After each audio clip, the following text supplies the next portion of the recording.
Abra sua Bíblia em Mateus 7, no verso 15.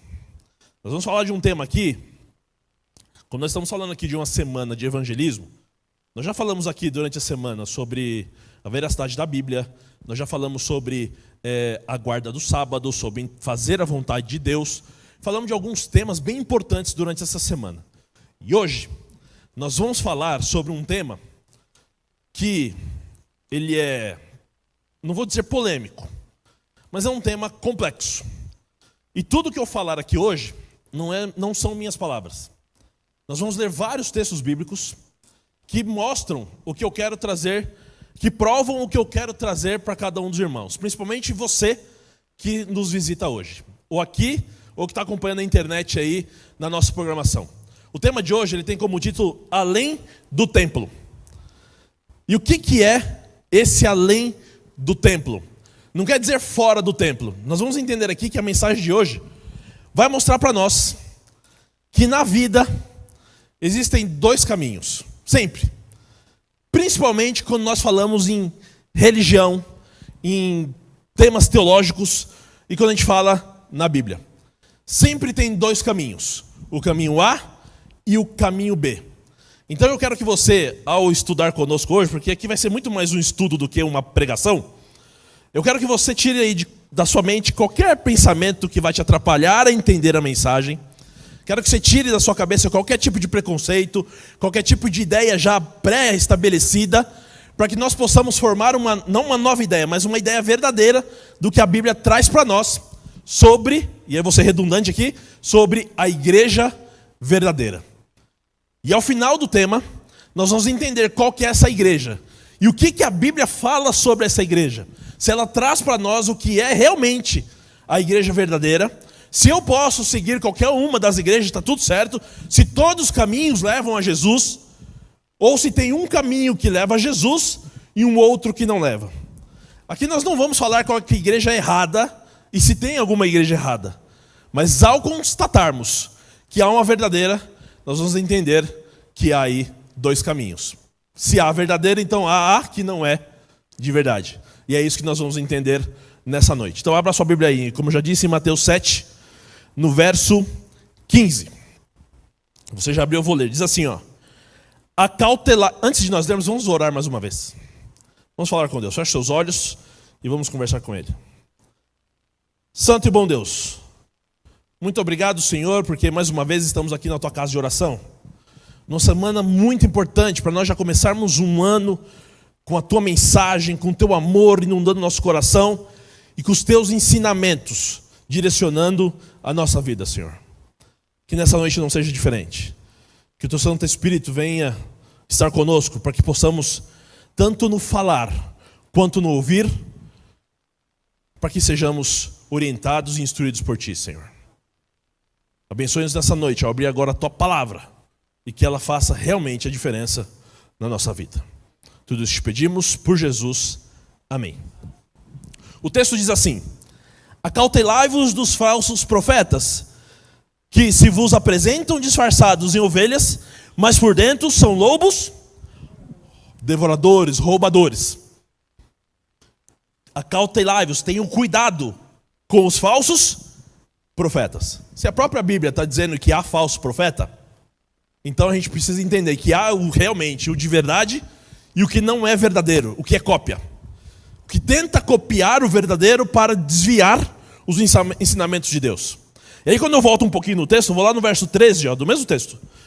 Mateus 7, verso 13, diz assim, ó. Entrai pela porta estreita, larga é a porta e espaçoso o caminho que conduz para a perdição. E são muitos os que entram por ela. Verso 14. Porque estreita é a porta e apertado o caminho que conduz para a vida, e são poucos os que acertam com ela. A Bíblia já começa, no nosso estudo aqui, a gente já começa trazendo algo que eu disse lá na introdução. Que existem dois caminhos. O caminho estreito e o caminho largo. E toda a Bíblia ela é pautada nisso. Se você observar, a Bíblia vem lá desde antes dizendo que há o bem e o mal. O bem é o caminho estreito, o mal é o caminho largo. O bem corresponde ao céu, às coisas que vêm do céu.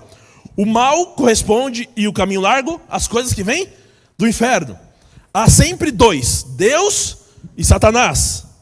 O trigo e o joio. Sempre dois. Sempre dois caminhos.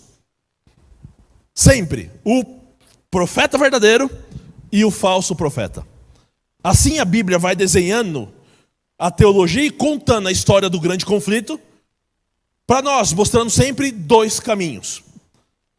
E quando a gente fala em religião, em igreja, em uma doutrina, há a doutrina verdadeira e a doutrina que não é verdadeira. Sempre dois caminhos. Um leva ao céu, um leva a Deus e o outro não leva a Deus. E a gente precisa ter certeza e clareza disso nas nossas avaliações. Rodrigo, mas como identificar a igreja verdadeira? Nós vamos entrar agora num texto lá em Apocalipse. Abra sua Bíblia. Apocalipse, capítulo 12, no verso 1 em diante. A gente vai ler alguns versos agora. Agora a gente vai trabalhar um pouco com a Bíblia aqui. A gente vai lá e vai voltar, vai lá e vai voltar.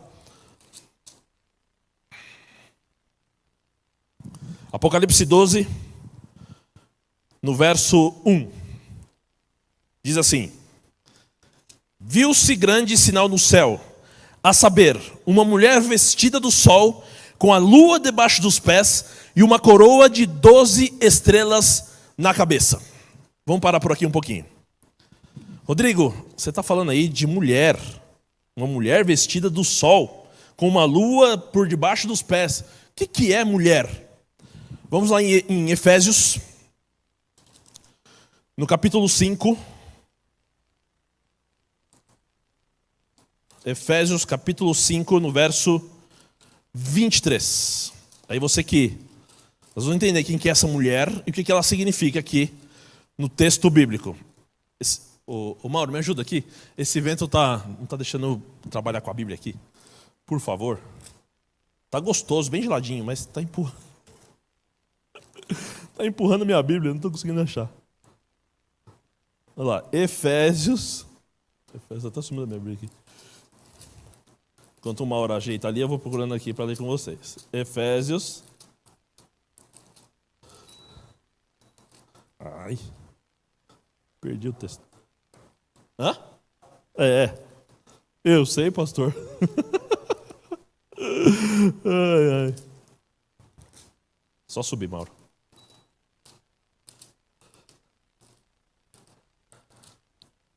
Efésios. Pronto, agora sim.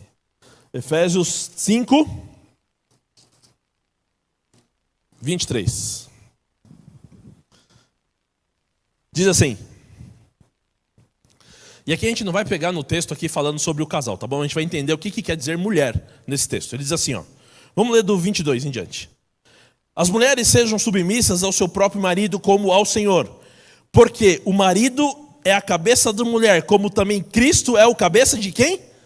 Da igreja, sendo esse mesmo o Salvador do corpo. Como, porém, a igreja está sujeita a Cristo, assim também as mulheres sejam em tudo submissas ao seu marido. E a gente vai lá no verso 32, que diz assim, ó. Grande é este mistério, mas eu me refiro a Cristo e a quem? A igreja. Quando a gente vai lá então em Apocalipse 12, no verso 1, ou em qualquer texto de Apocalipse, toda vez que nós virmos a palavra mulher, nós vamos entender como igreja. Então quando a gente está no texto aqui, ele diz assim, ó, viu-se grande sinal no céu, a saber, uma mulher, então uma igreja, vestida do sol, com a lua debaixo dos pés, e uma coroa de 12 estrelas na cabeça. Que sol é esse? Salmos 84. Salmos 84, no verso 11.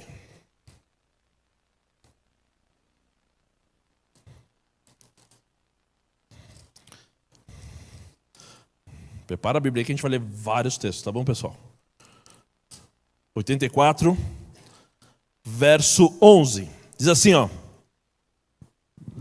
Porque o Senhor Deus é o quê?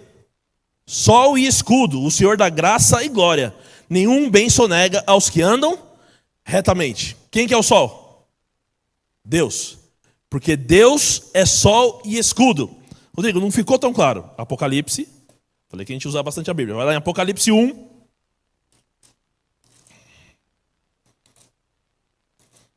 Apocalipse 1, nos versos 11 em diante.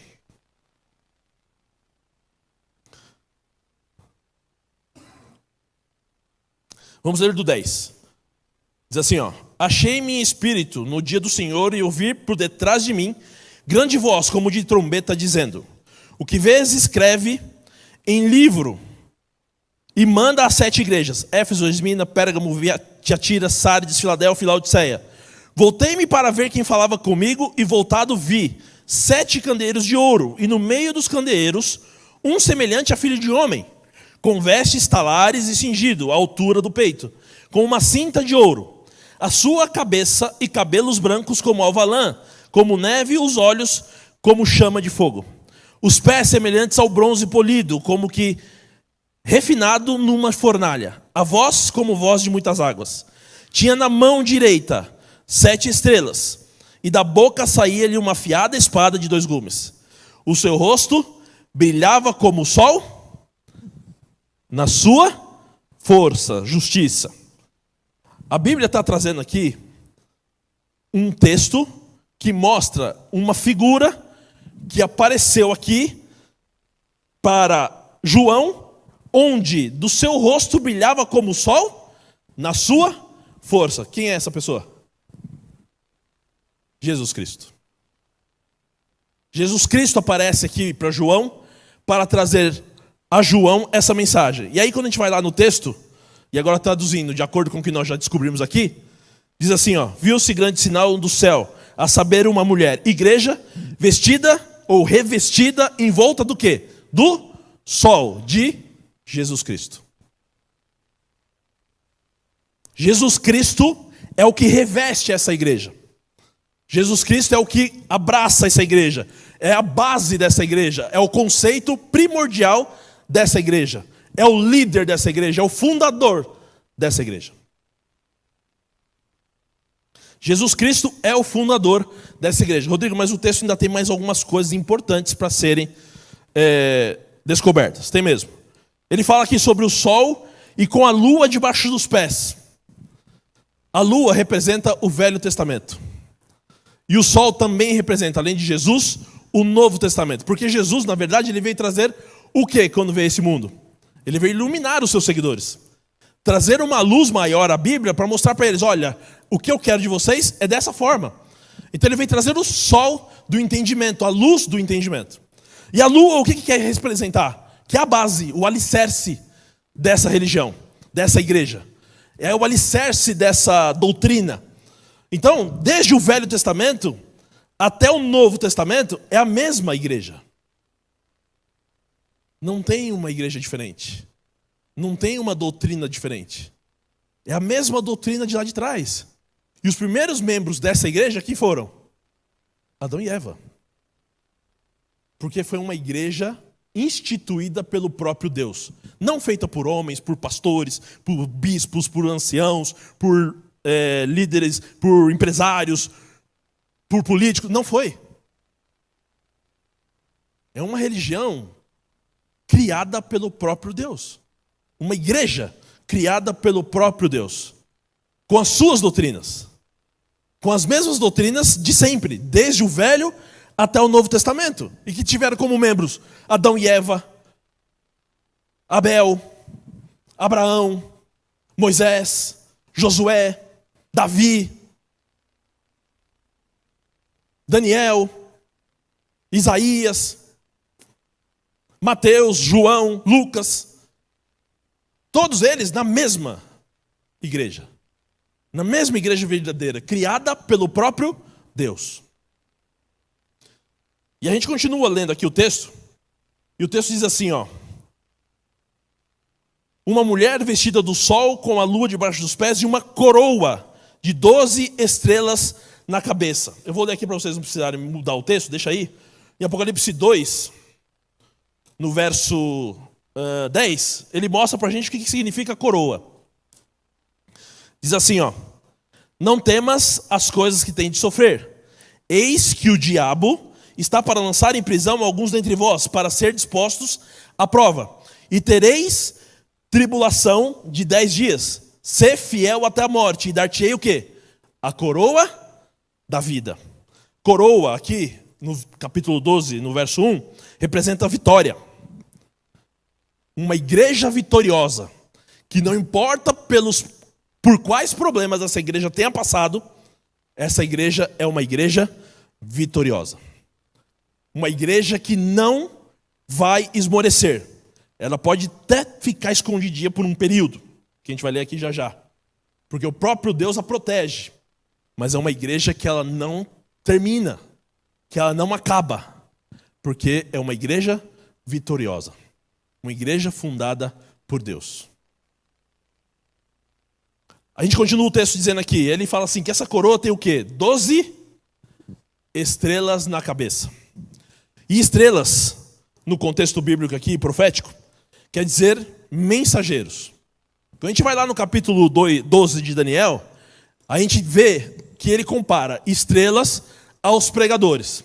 Quando a gente vem em Apocalipse 12, no verso 4, ele compara as estrelas a anjos. Então, para a gente ficar aqui no meio termo, o que quer dizer? Anjos, mensageiros, os pregadores, mensageiros também. Então a Bíblia está dizendo aqui que ela é coroada com 12 estrelas na cabeça. E essas 12 estrelas representam as 12 tribos de Israel do Velho Testamento e os 12 apóstolos, os 12 discípulos que andaram com Jesus no Novo Testamento. Percebem que a própria Bíblia está dizendo que é uma igreja que existe desde o Velho Testamento até o Novo Testamento. Isso quer dizer o quê? Já adiantando, nada do que tem na Bíblia foi abolido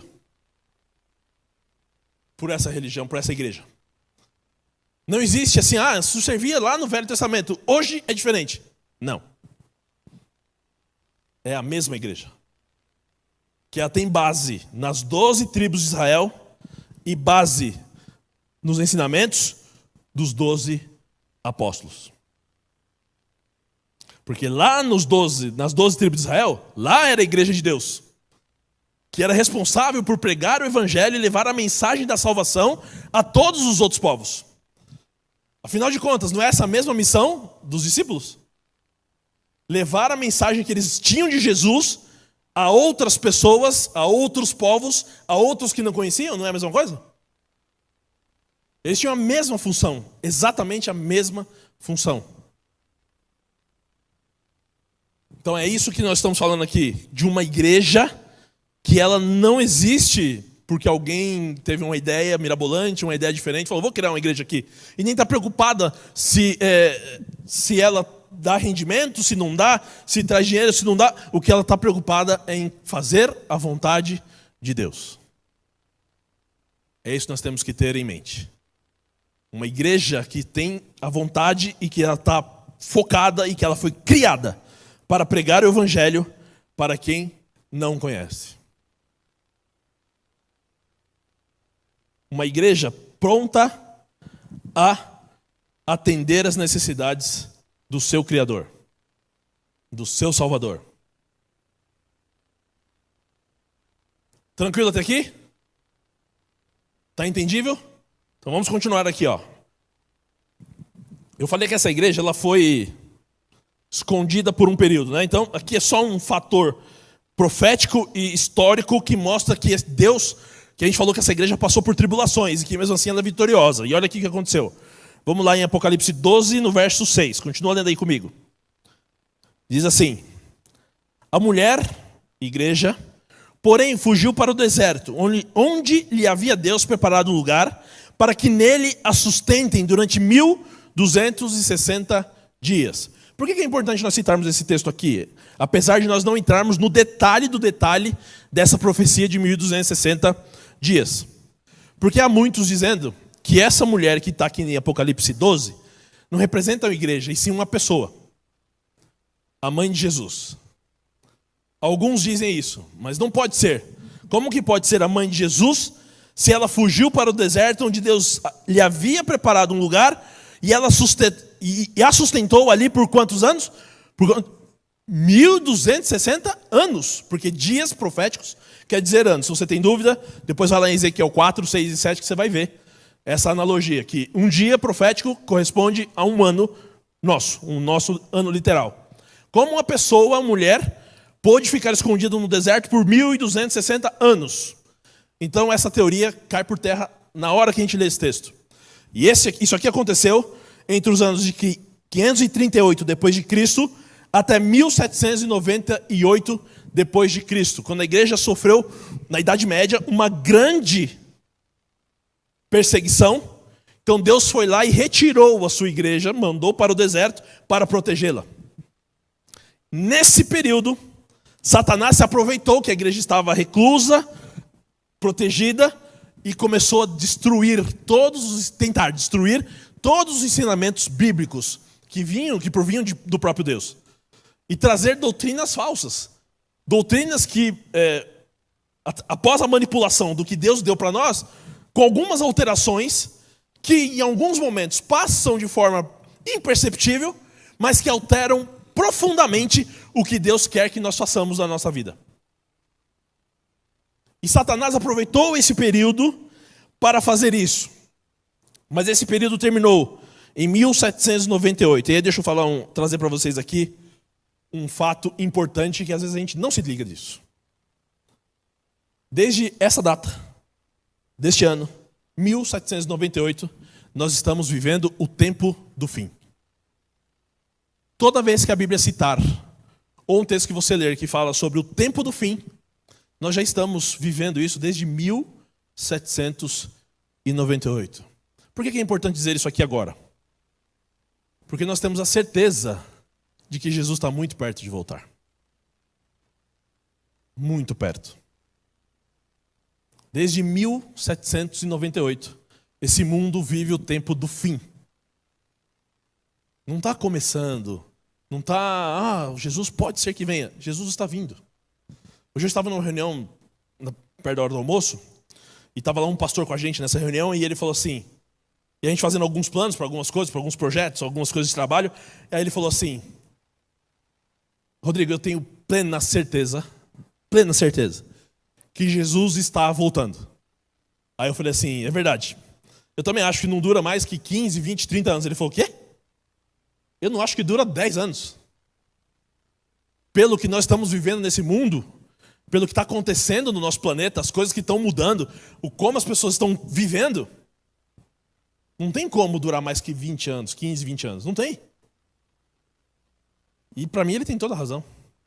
Ele não está profetizando, ele está trazendo uma percepção dele, que é a minha também. Você pode ter outra, mas essa é a minha percepção, que Jesus está para vir muito rápido. Numa sociedade que você olha, hoje você não pode falar nada, eu tenho que ter cuidado na hora que eu for pregar aqui, para falar alguma coisa, porque está ali na internet, alguém pode entender errado e dar problema sério para mim, para a igreja.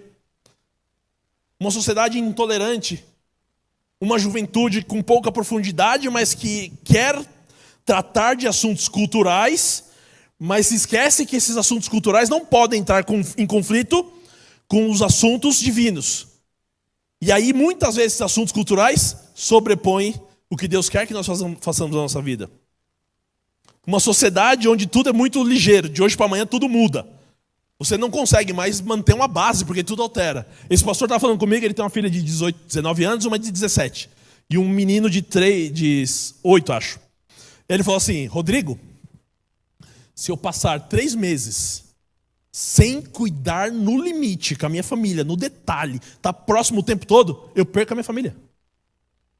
Porque a juventude está sendo tão bombardeada com conceitos tão tortos, tão atrapalhados, que deturpam tanto o que Deus quer para nós, que se eu não cuidar, e olha que eu sou pastor, são filhos de pastor, e se eu não cuidar, eu perco esses meninos. Eles estudam em instituição adventista, por um acaso.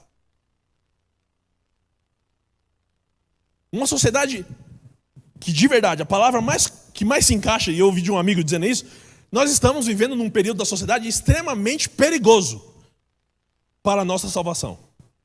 Que se nós não percebemos, nós perdemos a mão. Porque o inimigo, nesse período aqui, de 1260 anos, criou algumas coisas nesse caminho, que ele injetou isso dentro da sociedade de uma forma, que se nós não estivermos atentos ao que é realmente verdadeiro, nós caímos nesses enganos achando que está tudo certo, que está tudo bem e que é legal viver assim. Nós estamos vivendo numa sociedade Cristo da autoajuda. Do Jesus que, não, Jesus aceita tudo que você faz. Jesus aceita você do jeito que você é, vem do jeito que você é. E não é assim. Jesus, ele te recebe do jeito que você é, mas para que você conviva com ele, você tem que se transformar. E a sociedade não diz isso para nós, diz, não. De qualquer jeito, esse tá bom. Outro dia eu entrei na internet para ver uma pregação de uma pastora lá, porque eu vi o título, eu gostei do título. E era ao vivo. Eu falei, deixa eu ver o que essa mulher vai falar. Ela não era adventista, mas eu falei, deixa eu ver o que ela vai falar, porque o tema era muito bom, o título. Eu falei, eu vou ouvir, como se fosse uma palestra, né? De um filósofo, de alguma coisa, vou ouvir. Mas eu não consegui ouvir. Porque o início do culto não era um culto. Não era. Eu não conseguia ver Deus ali naquele lugar. Por quê? Porque assim, enquanto cantava, tinha uma banda tocando, até aí não tem problema nenhum, tocavam muito bem, inclusive. Mas enquanto cantava, tinha um rapaz que ele corria de um lado do outro, no palco, de um lado para o outro, com a Bíblia na mão, no celular, e assim, irmãos, vamos lá. Não tinha condição de louvar a Deus ali, não tinha como. E o povo levantava e batia a mão, tal, não sei o quê. E o Paulo, meu cunhado, fala sempre, o cristianismo, a religião, a mensagem de Deus, ela não é emocional, ela é racional. E o mundo está aí bombardeando a gente de emoções para que a gente entre nessa onda e esqueça do que é racional. Porque, irmão, de verdade, é fácil guardar o sábado no mundo que nós vivemos hoje? É fácil seguir os mandamentos?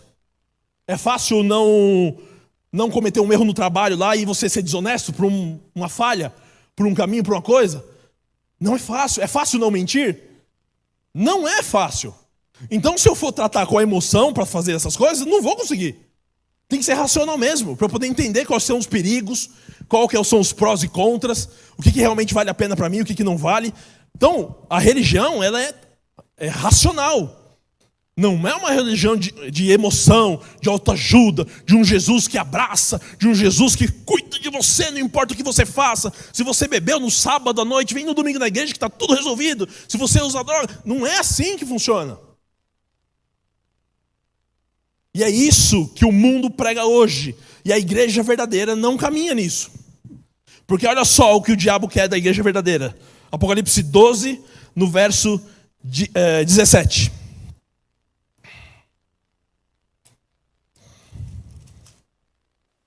(12 e 17), olha só o que diz aí, Irou-se o dragão. O dragão é Satanás, é o diabo.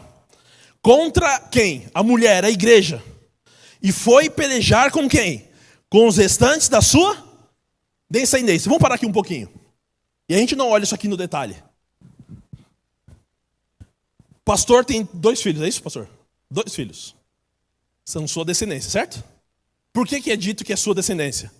Porque são fruto de um relacionamento dele com a esposa e que carregam dentro deles o DNA, o mesmo sangue, a mesma linhagem familiar. Isso é descendência. E eles pensam, apesar de serem diferentes, pensam e agem de forma semelhante, muito parecida. Isso é descendência. Quando a Bíblia fala que o dragão irou-se contra a igreja e foi pelejar com os restantes da sua descendência, por quê? Nós estamos falando de uma igreja verdadeira, que existe desde o Gênesis, certo? E a sua descendência aqui é aqueles que seguem exatamente o que Deus pediu do Gênesis ao Apocalipse. Rodrigo, por que você está falando isso? Termina de ler o texto comigo. Diz assim, irou-se o dragão contra a mulher e foi pelejar com os restantes da sua descendência. O quê? Os que guardam os mandamentos de Deus e têm o testemunho de Jesus, e se pôs em pé sobre a areia do mar. Os que guardam o quê? Os mandamentos de Deus. Não dos homens. Não o que o homem acha que é certo ou errado. Os mandamentos de Deus. E tem o testemunho de Jesus. Que aí você não precisa abrir, eu vou ler para você. Apocalipse 19. No verso 10 diz assim: prostrei-me ante os seus pés para adorá-lo. Ele, porém, me disse: vê, não faças isso. Sou o conservo teu e dos seus irmãos, que mantêm o testemunho de Jesus. Adora a Deus, pois o testemunho de Jesus é o quê? O espírito de profecia. Os que guardam os mandamentos de Deus. E tem o testemunho de Jesus. Aí quando eu vou lá em 1 João, volta aí a página, um pouquinho para trás. 1 João, no capítulo 2. No verso 4 diz assim, ó. Aquele que diz, eu o conheço, e não guarda os seus mandamentos, é o quê? Mentiroso, e nele não está o quê? A verdade. Aqui a gente já começa a derrubar por terra essa história de que os mandamentos não são bem assim. Que o que Deus mandou, os 10 mandamentos não são, olha, Jesus veio abolir. Como o próprio Jesus veio abolir? Como que é isso? Não, mas aí, Rodrigo, quem está falando o texto não é Jesus, é João que está escrevendo. Então tá bom. Vamos lá em João, volta um pouquinho, agora lá no Evangelho de João, no capítulo 15. João, capítulo 15. E não sou eu que estou dizendo. Vocês perceberam aqui que eu não trouxe nenhum livro de fora, né? Só a Bíblia. A própria Bíblia está trazendo para nós aqui esses conceitos. Então, João 15, no verso 10. Jesus dizendo, se guardares o quê? Os meus mandamentos, permanecereis no meu amor, como também, olha só, Jesus dizendo, como também eu tenho guardado os mandamentos de meu Pai, e no seu amor permaneço. Como que alguém que diz para mim que se eu não guardar os seus mandamentos, aliás, se eu guardar os seus mandamentos, eu permanecerei no seu amor, e ele mesmo está guardando o mandamento do Pai, para permanecer no amor do Pai, como esse mesmo que está dizendo isso para mim é o que veio abolir? Não faz sentido nenhum. Não faz sentido nenhum. Se eu estou dizendo para você, faça isso, e aí lá fora eu falo assim, eu falei para eles fazerem, mas eu não faço, porque isso aí está tudo errado. Não existe isso. Não tem sentido, ainda mais vindo de um Deus que não mente. E aí por que eu estou trazendo esses fatos aqui? Porque a partir do momento que eu e você dizemos assim, eu acredito na Bíblia, e acredito no Jesus da Bíblia, eu não posso deixar de acreditar em tudo que ele fala para mim. Não dá para acreditar só em partes. Eu tenho que acreditar no que ele me diz por completo. E ele está dizendo, se você guardar os meus mandamentos, permanecereis no meu amor, assim como também eu tenho guardado os mandamentos de meu Pai, e permaneço no seu amor. Rodrigo, mas não é tudo isso. Vamos lá, ó. Verso 14. Diz assim, ó. Vós sois meus amigos, se fazeis o quê? O que eu vos mando. Percebe? Você vai ser meu amigo, Jesus está dizendo, se você fizer o que eu te mandar fazer. E está dizendo, guarda os meus mandamentos. Olha o que diz o verso 15, continua aí, ó. Já não vos chamo servos, porque o servo... Não, esse aqui é, perdão, capítulo 14. Volta um capítulo para trás e vai no verso 15. Diz assim, ó. Se me amais, guardareis o quê? Os meus mandamentos. O próprio Jesus está dizendo isso. Aí quando eu vou lá no verso 14, no capítulo 14, aqui mesmo, no verso 6, diz assim, ó, do 6 em diante. Verso 6, respondeu-lhe Jesus, eu sou o caminho, a verdade e a vida. Ninguém vem ao Pai senão por mim. Se vós me tivesseis conhecido, conheceríeis também quem? A meu Pai. Desde agora o conheceis e o tendes visto. Aí quando eu continuo lendo aqui, ó, verso 8. Replicou-lhe Filipe, Senhor, mostra-nos o Pai, e isso nos basta. Disse-lhe Jesus, Filipe, há tanto tempo estou convosco, e não me tens conhecido? Quem me vê a mim, vê o Pai. Como dizes tu, mostra-me o Pai? Não crês que eu estou no Pai, e que o Pai está em mim? As palavras que eu vos digo, não as digo por mim mesmo, mas o Pai que permanece em mim, faz as suas obras. Aí alguém me diz que os 10 mandamentos do livro de Êxodo, no capítulo 20, foi abolido e que não serve mais, mas o mesmo Jesus está dizendo ali que aquele que guardar o seu mandamento, ele vai amar. E aquele que quer ser seu amigo precisa fazer o que ele manda. E aquele que seguir os mandamentos vão viver no seu amor e, por consequência, no amor do Pai. E ele mesmo está dizendo, se você vê a mim, você vê o Pai. Olha o que diz o texto de Êxodo 20, no verso 1, quando começa o texto para trazer os 10 mandamentos para nós. Diz assim, ó: então falou Deus todas essas palavras. Eu sou o Senhor, teu Deus, que tirei da terra do Egito, da casa da servidão. E aí ele começa: não terás outros deuses diante de mim, não farás para ti imagem de escultura, e assim por diante. Então, quem falou isso aqui? Deus. O mesmo Deus que falava lá em João com os apóstolos. O mesmo Deus que disse: se guardares os meus mandamentos, quer ser meu amigo? Faça o que eu estou te mandando. Guarda os meus mandamentos, porque eu também guardo os mandamentos do meu Pai. O mesmo Deus de lá de Êxodo, que deu a lei para Moisés, é o mesmo Deus que está aqui, porque ele mesmo, Jesus disse: se você vê a mim, você vê quem? O Pai. Não tem como Jesus ter vindo para abolir os mandamentos. Não tem como. Se ele é o mesmo, e se ele disse que guardaria esses mandamentos, o mesmo mandamento que ele mesmo deu para nós. Porque ele disse: você vê a mim, você vê o Pai. E aí você que assiste aí a internet conosco, você que está aqui na igreja, você que é adventista ou não é adventista, nós estamos vivendo o tempo do fim. O inimigo cada dia inventa uma história, cria algo diferente para nos atrapalhar, para mostrar que essas verdades bíblicas elas não existem, e coloca em nós um conceito que é muito, mas muito astuto e perigoso. Que Deus quer o seu bem. Sempre. E não é mentira isso. Só que a forma como se traduz esse conceito é que está errado. Deus quer mesmo o meu e o seu bem a todo instante. Mas não a cargo do que eu e você pensamos ser bom para mim e para você. A cargo do que Ele desenhou para nós e disse: segue isso aqui, que isso aqui é vida. Segue isso aqui, que isso aqui vai te trazer vida. Segue isso aqui que você vai receber o quê? A coroa da vida. Um Deus que quer realmente o meu e o seu bem, mas de acordo com o que Ele estipulou para nós. E de um Deus que diz assim: quer ser meu amigo? Faça o que eu mando. Deus nos ama infinitamente. Nós vamos passar a eternidade inteira, toda a eternidade, tentando entender esse amor de Deus por nós, e não vamos conseguir. De tão grandioso que é. Mas Ele não é um Deus de qualquer coisa.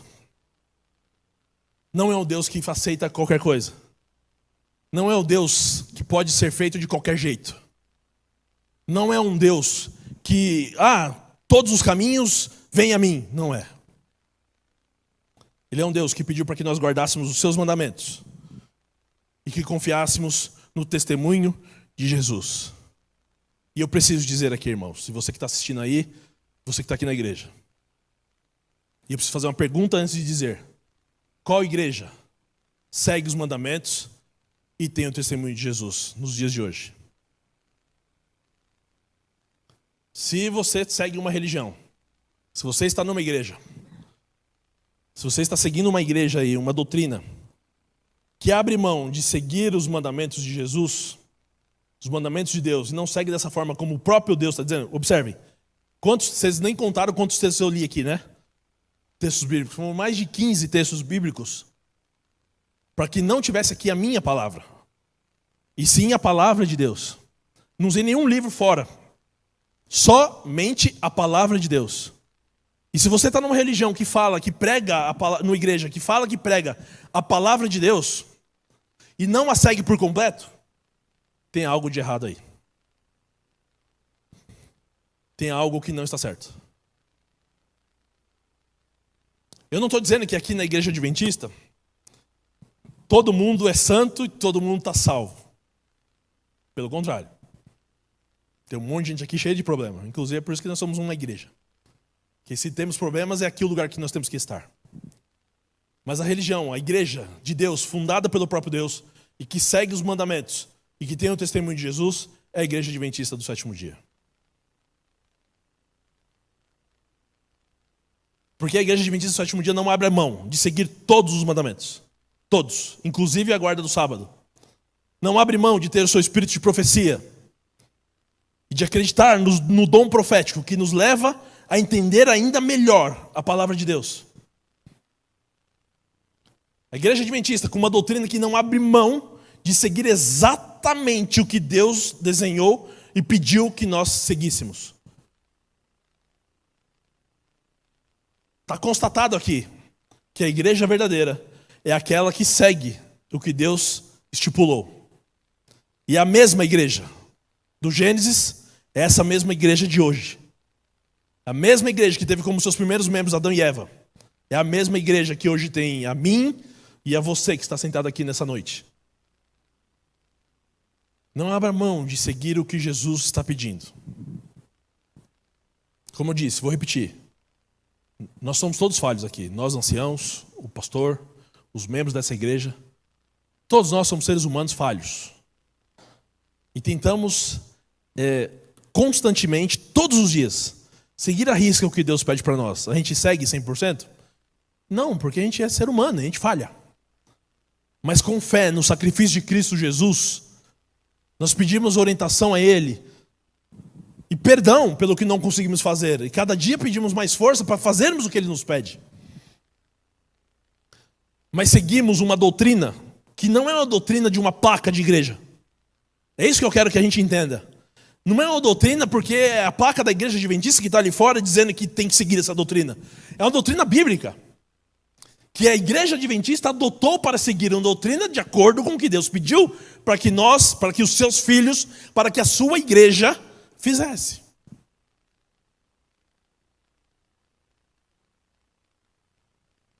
A partir do momento que você segue uma igreja que diz que partes da Bíblia são importantes e partes não são, você precisa aprender a desconfiar disso. E procurar por você mesmo, dentro da Bíblia, a resposta por que está certo e por que não está. E uma coisa precisa ficar muito clara para todos nós. Nem todos os caminhos levam à salvação. Nem todos os caminhos levam a Jesus Cristo. Somente um caminho leva à salvação e a Jesus Cristo. O outro leva à perdição. Nós só temos dois caminhos, o verdadeiro e o falso. Jesus Cristo está voltando. Nós dissemos isso aqui no nosso estudo. Jesus Cristo está voltando. E se você veio aqui essa noite, se você está assistindo aqui essa noite, ou se em algum momento você abriu esse vídeo aí e está assistindo aí online, pela internet, pelo YouTube, ou pelo Facebook, onde esteja, e você recebeu essa mensagem mostrando para você qual que é o caminho correto, qual que é o caminho verdadeiro a seguir, abra seu coração e entregue a Jesus, para que Ele faça com que te dê força, e te dê força, para que Ele faça com que você, e te dê força, para que você siga o que Ele está pedindo. Que você seja um filho fiel, e seja um filho pertencente a essa igreja verdadeira, que segue os mandamentos, e tem o testemunho de Jesus. Entenda, se não vale a pena abrir mão do que o seu eu, do que o coração, do que a sua vida pede, do que o parente, o amigo, o cônjuge te pede, para fazer exatamente o que esse Cristo que está voltando para nos buscar pede para nós fazermos. Santo e bom Deus, muito obrigado mais uma vez porque estivemos aqui na tua casa de oração, Senhor. Obrigado porque o Senhor deixou claro aqui para nós, nas tuas palavras, o que o Senhor realmente quer de nós e que o Senhor tem um povo aqui nesse mundo que pode nos orientar, levar essa mensagem, nos mostrar o melhor caminho, Senhor. Que todos nós que estamos aqui nessa noite ou assistindo via internet, possamos ter no nosso coração a vontade de fazer parte desse povo, do teu povo, da tua igreja, da igreja que leva a verdade, da igreja que segue os mandamentos, da igreja que tem o espírito profético, da igreja que aguarda fervorosamente a volta do teu Filho nas nuvens do céu, Senhor. Que essa vontade, esse conceito possa fazer parte da nossa vida e do nosso coração. Que Jesus habite em nosso ser todo instante, nos mostrando os melhores caminhos. E que a cada dia nos faça mais e mais seus amigos. Nos dê uma boa noite sob a tua companhia, Senhor. Nos guarde agora no retornar aos nossos lares. Guarde as famílias que estão assistindo aqui online. E que essa igreja, esse povo, seja uma luz a pregar o evangelho com muita velocidade para abreviar a volta do teu Santo Filho, Senhor. Tudo isso nós te pedimos em nome dele, em nome de Jesus. Amém.